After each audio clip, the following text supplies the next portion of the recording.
Welcome back. I'm Anjanette Levy, coming to you live from the courthouse here in Santa Fe, where Alec Baldwin's trial for involuntary manslaughter and the death of cinematographer Halyna Hutchins is underway. We are on the lunch break, and we're taking your questions. So please keep them coming in on YouTube, Twitter, and X. Well, actually, Twitter and X are the same thing. So whichever one you call it, Facebook too. So we're going to get right to your questions. Armorer Steve Wolf is with me. And Steve, you and I have talked about this case many, many times over the years. Let's get right to those questions so we can get to as many of them as we can.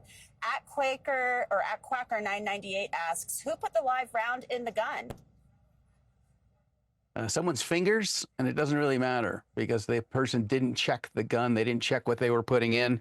They didn't check to distinguish whether they were using dummy rounds, which have very clear holes in them, and you can shake them and hear them, or live ammo, which is entirely different. So in all likelihood, Hannah put them in there. She was the person charged with loading the guns, but they obviously put the wrong thing in there. Yeah, and it's still, the big question is that everybody wants to know is how in the heck did those live rounds end up on set? Because they are never supposed to be on a movie set. Yona from YouTube asks, was he supposed to discharge it? And I think Yona, Steve, means Alec Baldwin. So was he supposed to actually fire the gun? What is your opinion on that? He wasn't. First of all, it was just a rehearsal. And they sent Hannah away saying, we don't need you here because we're not firing the gun. So there was no intention to discharge the firearm at that time. Now, we've heard from this one witness. The first witness in the case is Nicholas LaFleur. He now works for the Santa Fe Police Department. He was a deputy, though, at the time for the sheriff's office. Really one of the first deputies on scene, if not the first. LJ Vaughn from YouTube asks, what is the point of this witness for the prosecution? So what is your take on that?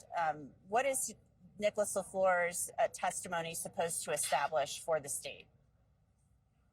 I'm not sure, really, because he can only speak to what happened after the event and really what caused it or the events that led up to it. They may want his perspective on what they saw, what he saw when they got there, but that was, just looking at the results, not at the cause. I think really this is to just lay the beginning, the foundation of the case. Often prosecutors, when they're presenting a case, they talk about it like they're building a house. And when you build a house, you don't start at the top, you start at the bottom, and you go from the ground up. So this is how this tragic, awful story, this case, begins. And it begins with paramedics tending to Halyna Hutchins and Joel Souza. You saw them tending to her, saying, come on, Halyna, breathe, you're going to be okay. They're cheering her on, providing medical treatment. They're encouraging her because they need her. It's like an emotional thing as well as a medical thing. They need to assure her that they're trying to help her, and they're trying to get her into the ambulance. And his body camera footage, his lapel camera, shows what was going on in those first critical moments, how she was being treated, how she was loaded into the ambulance, and what Alec Baldwin and Dave Halls, the first assistant AD and the safety coordinator, what they were doing as this investigation was unfolding. And I really thought it was interesting how they said they told Alec Baldwin not to talk to anybody, and yet he kept kind of talking to people. So that was an interesting point I think the prosecution was trying to make. This is an interesting question, Steve. I don't know if you know the answer to this, but Anna Calcaterra on Facebook asks, will Alec Baldwin still be able to do his reality TV show if he is found guilty? Well, if he is found guilty and is charged and convicted of a felony, his reality TV show won't be able to contain firearms because he won't be allowed to handle them or possess them. Whether that stops him from hosting a reality show, I doubt it would. I doubt it would either. I mean, if he's in prison, I don't think they would allow filming inside the prison, but they may, after he gets out, of course, or maybe do things by phone. I'm not really sure. Donna Hyber from YouTube asks, Steve, why wouldn't a person in charge of ammo and all those lives have been drug tested?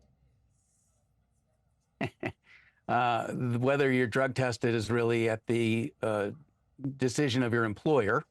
The employer should have done that. I'm not sure that a drug test, positive or negative, is a substitute for hiring someone with inadequate experience. So she could have passed a drug test and still not be qualified. And based on the reports I've heard, she wouldn't have passed a drug test. DeVarney C. Deal from YouTube asked Steve, it's not normal that the gun was loaded. Where did the gun come from? The gun was purchased, as a, as a peacemaker, as a replica of an 1800s piece. The gun was in proper working condition, as far as I can tell. Everything functioned properly as it should have. And you can order these guns, you can buy them from firearms sources. And the gun came from an Italian manufacturer, and the owner of that company is actually going to be testifying in this case for the prosecution. So that'll be some interesting testimony. But really, the gun, if you're asking where it came from that day, it came from the prop cart that Hannah Gutierrez-Reed, the armorer, was manning and operating. And she is now serving an 18-month prison sentence for involuntary manslaughter. Yeah, because she wasn't manning it, right? To testify. Yeah, she wasn't manning it. She wasn't even in the right. Yeah, she wasn't even in the room at the time. So there's a huge dereliction of duty to take firearms, to lay them out on a tray, and then they're available to anyone who wants to pick them up. At 2404, Kaylee from YouTube asks, is he going to get prison time? Well, Kaylee, I'll answer that question. Basically, Alec Baldwin is facing the potential of 18 months in prison if he's even convicted of involuntary manslaughter. So it's a possibility. As I just mentioned, Hannah Gutierrez-Reed was sentenced to 18 months in prison. That was the maximum. She will likely be testifying here at some point during the trial. She's on both the state and the prosecution, or the state and the defense's witness lists. And so the possibility of prison time it's there if he is convicted, but he's claiming he did not commit a crime, that he is not criminally liable here. Anne Smajdro LA from YouTube asks, if Alec is found guilty, what's the max amount of time he could be sentenced to? And 18 months, I'll just reiterate that right there. At Shannon Z9211 from YouTube asks, how did they get a jury so quick? I thought it would take days. Any numbers? Well, actually, it's 11 women and 5 men who are on that jury. 4 of them are alternates, but the alternates don't know who they are, and neither do we at this point in time. So they just went through it very quickly. This judge, she likes to run a tight ship, and that's how it's going to go throughout this trial. They were able to ask the questions and whittle down the jury panel to that final 16, and there you have it. They were just able to get through it.